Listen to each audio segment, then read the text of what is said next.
नमस्कार। सेहत से जुड़े हमारे खास कार्यक्रम हेल्थ गुरु में स्वागत है आप सभी का। मैं हूं आपके साथ ज्योति सिंह। आज हम बात करेंगे नी आर्थराइटिस यानी कि घुटनों की गठिया के बारे में।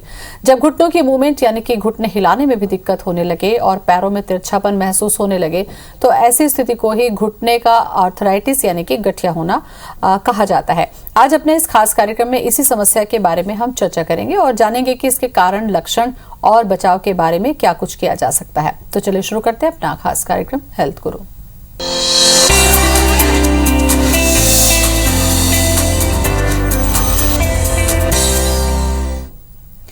घुटनों और कंधों के दर्द से जुड़ी समस्याओं के कारण, लक्षण और बचाव के लिए हमारे साथ आज स्टूडियो में मौजूद हैं श्री नारायणा हॉस्पिटल से डॉक्टर प्रीतम अग्रवाल, जो ऑर्थोस्कोपी, स्पोर्ट्स इंजरी और जॉइंट रिप्लेसमेंट सर्जन हैं। डॉक्टर साहब, बहुत बहुत स्वागत है आपका। डॉक्टर साहब, जब हम चर्चा करते हैं जॉइंट की तो सबसे ज्यादा प्रॉब्लम जो हम देख रहे हैं आज के समय में वो ये है कि घुटनों में हमें ज्यादा समस्या देखने को मिलती है। तो ये वास्तव में नी आर्थराइटिस है क्या, और ये कितना असर डालता है हमारी सेहत पर, किस एज ग्रुप में खास करके? जो नी आर्थराइटिस है वो आज के टाइम में बहुत ज़्यादा बढ़ गया है। जो नी आर्थराइटिस ये है कि जो एज रिलेटेड प्रॉब्लम है, उम्र के बढ़ने के साथ एक डीजेनरेटिव प्रोसेस होता है, जैसे अपना घुटना का जो अंदर का कार्टिलेज है उसकी जो स्मूथनेस है वो कम हो जाती है, तो उससे जॉइंट में जब घिसने लगता है तो उससे हमें दर्द होता है, उसको हम नी आर्थराइटिस कहते हैं। ये एक नए रिसर्च के हिसाब से ये पता चला है कि 50% लोगों को नी आर्थराइटिस होना है। मतलब हर 2 में से 1 जन को सिम्टोमेटिक नी आर्थराइटिस होना है, मतलब उनके घुटने में दर्द होगा। और ये नॉर्मली जो इसकी एज ग्रुप है 50 के बाद ये पेन स्टार्ट होता है आमतौर पर। बट आज के टाइम में ये थोड़ा यंग एज में भी ये पेन स्टार्ट होने लग गया है। और जो नी आर्थराइटिस है ये 100 से भी ज़्यादा वैरायटीज़ के नी आर्थराइटिस होते हैं। तो सबसे कॉमन नी आर्थराइटिस है उसको हम ऑस्टियो आर्थराइटिस कहते हैं, जो एज रिलेटेड आर्थराइटिस है। ये सबसे कॉमन है, ये आमतौर पर ओल्ड एज में होता है, 50s के बाद होता है। और दूसरा जो चीज़ है, सेकेंड मोस्ट कॉमन आर्थराइटिस है, वो रूमेटॉइड आर्थराइटिस है, जिसको हम गठियावाद कहते हैं हिंदी में। गठियावाद में मल्टीपल जॉइंट्स में पेन होता है, मॉर्निंग में पेन ज़्यादा होता है। ये चीज़ जो है ये यंग एज में इफेक्ट होना स्टार्ट हो जाता है। तो यही डिफरेंस है कि ऑस्टियोआर्थराइटिस जो है ओल्ड एज ग्रुप में ज़्यादा पाया जाता है और रूमेटॉइड गठियावाद यंग एज में हो सकता है। अच्छा डॉक्टर साहब, सवाल यही उठता है कि कई बार ये होता है कि हमें कॉमन हाथ पैर में दर्द है या घुटने में दर्द है, आप सिकाई करिए, आराम करिए, ठीक हो जाता है। ऐसे में मरीज को पता कैसे चलेगा कि उसको ये आर्थराइटिस हो चुका है? क्या कुछ ऐसी जांच या उसको डॉक्टर से कंसल्ट करना पड़ेगा? लक्षण क्या होते हैं? ये बहुत अच्छा क्वेश्चन है। जो नी आर्थराइटिस का जो सिम्टम है, मरीज को सबसे पहले ये धीरे धीरे करके ये बढ़ता है। ऐसे नहीं है कि आपको पहले दिन ही पूरा फुल ब्लोन आर्थराइटिस हो जाएगा। शुरुआत में हम जब स्टेयर वॉकिंग करते हैं, सीढ़ी चढ़ रहे हैं, उतर रहे हैं, तब घुटने में दर्द चालू होगा। या आप जब लंबा वॉक कर रहे हैं 2 किलोमीटर, 3 किलोमीटर, 4 किलोमीटर, तब ये दर्द चालू होगा। जब धीरे धीरे ये आर्थराइटिस बढ़ते जाता है तो उसके सिम्टम्स भी ज़्यादा होते जाते हैं। जैसे हमें थोड़ा देर चलने के बाद ही घुटने में दर्द हो रहा है, घुटने में सूजन आ रहा है, हमको लग रहा है कि हमारा घुटना स्टिफ हो गया है, कि घुटने में मूवमेंट में हमको दर्द हो रहा है, हम नीचे बैठ रहे हैं, ज़मीन में बैठने में दिक्कत हो रहा है। ये सब चीज़ें जो हैं ये आर्थराइटिस के लक्षण हैं। और इसको हम जब हमारे पास कोई पेशेंट आते हैं कि हमको घुटने में दर्द है, तो उसको आर्थराइटिस है कि नहीं है जानने के लिए एक तो उसको क्लिनिकल एग्जामिनेशन करके उसमें कुछ फाइंडिंग्स होते हैं, उससे पता चलता है। और कभी कभी उसके बाद हमें उनका एक्सरे कराना पड़ता है घुटने का, उससे जो जॉइंट स्पेस है वो कितना कम हो रहा है, उसमें कितने आर्थराइटिस है वो पता चलता है। और अर्ली स्टेज में अगर वो चीज़ एक्सरे में नहीं पता चलता है तो MRI करके भी हम उसको देख सकते हैं। बिल्कुल। सवाल यही उठता है डॉक्टर साहब कि ये तो सारी चीजें लक्षण आने के बाद की है कि अब आपको गंभीरतम हो सकता है या निम्नतम हो सकता है, लेकिन सवाल यही उठता है कि हमें घुटने की तकलीफ हो ही ना, बीमारी से बचाओ जैसा कि आप डॉक्टर्स भी कहते हैं, तो क्या कुछ ऐसा है हम कर सकते हैं जिससे हम ये इसकी तकलीफ से बच सकें, अपने आप को बचा सकें? जो नी आर्थराइटिस है इसका कोई परमानेंट क्योर नहीं है। ऐसे कोई दवाई नहीं है कि हम दवाई खाए तो वो आर्थराइटिस बिल्कुल नॉर्मल हो जाएगा। हम इसको कंट्रोल कर सकते हैं और इसकी जो स्पीड से वो बढ़ रहा है उसको हम रोक सकते हैं। वो चीज़ें मैं बताने जा रहा हूँ जिस चीज़ को हम अगर फॉलो करेंगे तो हम अगर अर्ली स्टेज में इस आर्थराइटिस को पकड़ लेते हैं तो उसको इस स्टेज में रोक सकते हैं जी। तो इसमें सबसे इम्पॉर्टेंट चीज़ जो है पहला, दैट इज़ फिजिकल एक्टिविटी। हम अपने बॉडी को जितना एक्टिव रखेंगे तो हमारे आर्थराइटिस का प्रोग्रेशन उतना कम होगा। जैसे हम कहते हैं कि मोशन इज़ लोशन। उसका मतलब ये है कि हम जितना मूवमेंट करेंगे तो अपने जो जॉइंट की जो कार्टिलेज है उसको न्यूट्रिशंस उतना अच्छा मिलेगा। अच्छा। तो इसीलिए हमको एक्टिव लाइफस्टाइल रखना है। एक्टिव लाइफस्टाइल में कुछ एक्सरसाइजेस हैं जो लो इम्पैक्ट एक्टिविटी हैं, वो कर सकते हैं। उसमें सबसे पहला है साइकिलिंग कर सकते हैं। साइकिलिंग एक्सरसाइज घुटने के लिए बहुत अच्छी होती है।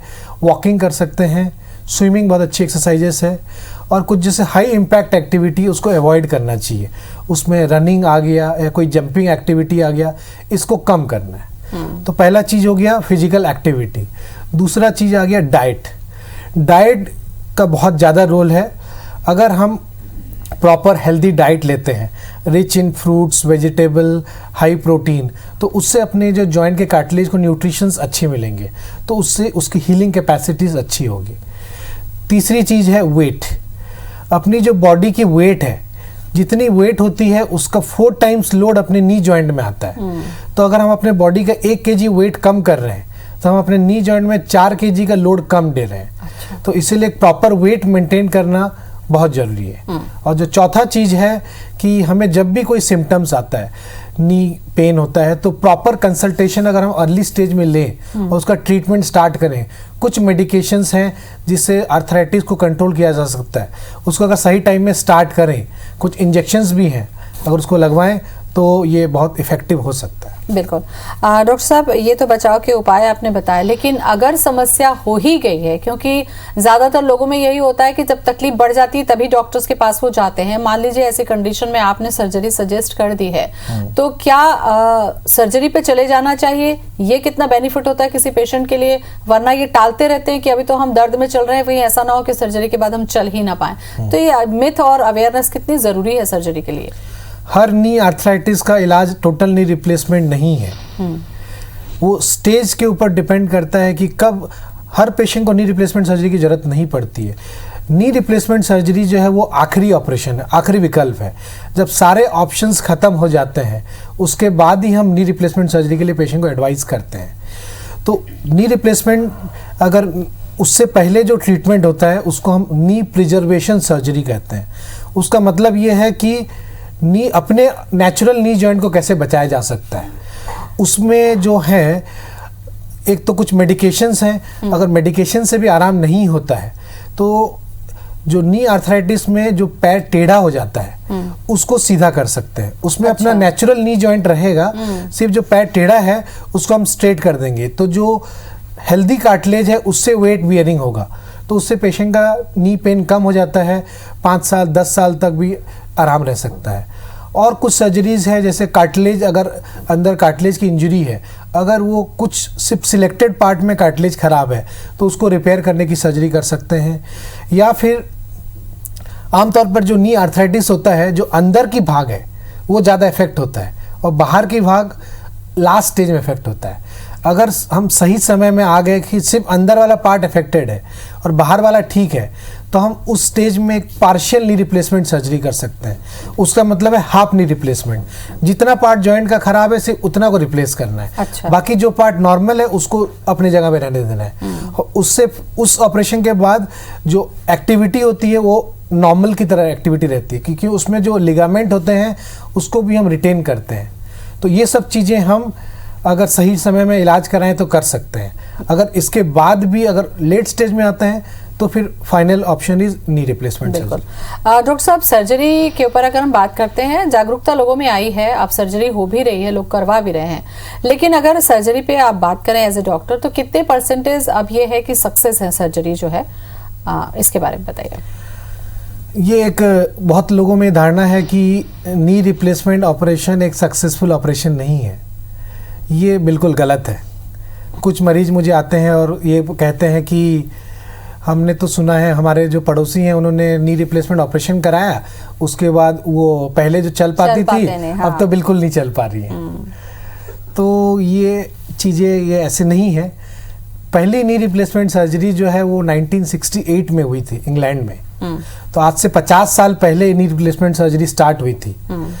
और अभी जो नी रिप्लेसमेंट सर्जरीज के नंबर्स इतने ज़्यादा हो गए हैं, एक अनुमान के मुताबिक ये है कि 2030 में around 30 lakh knee replacement surgery world over per year होंगे। अच्छा, तो आप उसमें सोच सकते हैं कि कितना नंबर्स में सर्जरी हो रहा है। अगर कोई सर्जरी इतना ज़्यादा नंबर्स में हो रहा है और इतने साल से हो रहा है, मतलब वो सक्सेसफुल ऑपरेशन है, तभी ये सर्जरी हो रहा है। तो ये एक बहुत ही सक्सेसफुल ऑपरेशन है। और इसमें ये है कि 99% टाइम पेशेंट हैप्पी रहते हैं। कोई भी चीज़ होता है तो उसमें 1% कॉम्प्लिकेशन रहता है। हम जैसे रोड में वॉक करते हैं तो भी हमें एक्सीडेंट होने का चांस रहता है, तो उतना थोड़ा सा रिस्क लेना पड़ता है। बट ये बहुत ही एक रिवॉर्डिंग सर्जरी है। डॉक्टर साहब, जब घुटने खराब होने लगते हैं, आमतौर पर दर्द को सहता है व्यक्ति, दर्द को सहता है, सिकाई करता है, कई उपाय करते हैं, लेकिन क्या इस दर्द का और ये जो पैरों का टेढ़ापन का जिक्र आपने किया, उसका असर हमने देखा कि दूसरे घुटने पर भी होता है? क्या वो दूसरे पैर को भी डिफेक्ट करता है, बजाय इसके कि आप एक पैर का अगर तकलीफ है तो आप उसको ट्रीटमेंट करा के दूसरे पैर को भी बचा सकते हैं? बिल्कुल सही बोले आप। जब एक नी में आर्थराइटिस स्टार्ट होता है, अब वो धीरे धीरे आर्थराइटिस बढ़ रहा है, तो हम नॉर्मली जो चलते हैं या कुछ भी एक्टिविटी करते हैं तो ज़्यादा लोड जो नॉर्मल नी है उस पर लेते हैं। तो क्योंकि अब दूसरा जॉइंट को ज़्यादा यूज़ नहीं कर पा रहे हैं, तो जो नॉर्मल नी में जॉइंट लोड ज़्यादा पड़ रहा है, तो उस वजह से उधर के भी आर्थराइटिस होने के चांसेस होता है। तो अगर जिसमें आर्थराइटिस है उसको सही टाइम में इलाज करेंगे तो दूसरे नी में कोई दिक्कत नहीं भी आ सकता है। तो इसीलिए अगर एक नी में प्रॉब्लम है तो उसको जल्दी से जल्दी इलाज कराना चाहिए, ताकि जो नॉर्मल नी है वो इफेक्ट ना हो। बिल्कुल। डॉक्टर प्रीतम, नी रिप्लेसमेंट सर्जरी में सामान्यतः लोग यही समझते हैं कि आपकी सर्जरी होगी और आपका जो पुराना घुटना है निकाल के नया स्टील का घुटना लगा दिया जाएगा और आप उसमें चलने लग जाएंगे, लेकिन आप एक नई टेक्निक का इस्तेमाल करते हैं। वो क्या है? वो क्या कुछ खास तरीके की है? मुझे लगता है ये बताना चाहिए आपको। हाँ, हम जो नी रिप्लेसमेंट सर्जरी करते हैं जो टेक्निक से, उसको हम सबवेस्टस टेक्निक कहते हैं। इसमें यह है कि जो कोई भी सर्जरी करते हैं तो हमें उसमें चीरा लगा के अंदर जाना पड़ता है और सर्जरी करते हैं।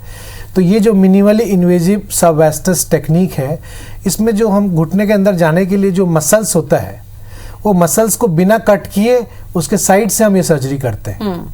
तो इसका जो फ़ायदा ये है कि एक तो उसमें इंसिजन छोटा रहता है, क्योंकि हम मसल्स को कट नहीं करते हैं, तो उसके वजह से पेशेंट को सर्जरी के बाद पेन बहुत कम होता है। और तीसरी चीज़ ये है कि इसमें रिकवरी बहुत फास्ट होती है। अगर मसल्स को कट करते हैं तो उसको हील होने में टाइम लगता है, तो वो पार्ट इसमें नहीं है। तो ऑपरेशन के 6 घंटे के बाद आमतौर पर मैक्सिमम पेशेंट हमारे अपने पैर में खड़े हो जाते हैं, जो कि एक टाइम था जबकि नी रिप्लेसमेंट सर्जरी के बाद 5 दिन 7 दिन तक पेशेंट चलते नहीं थे। तो ये उनके लिए एक बहुत पॉजिटिव साइंस होता है कि बहुत जल्दी वो अपने पैर में आ जाते हैं।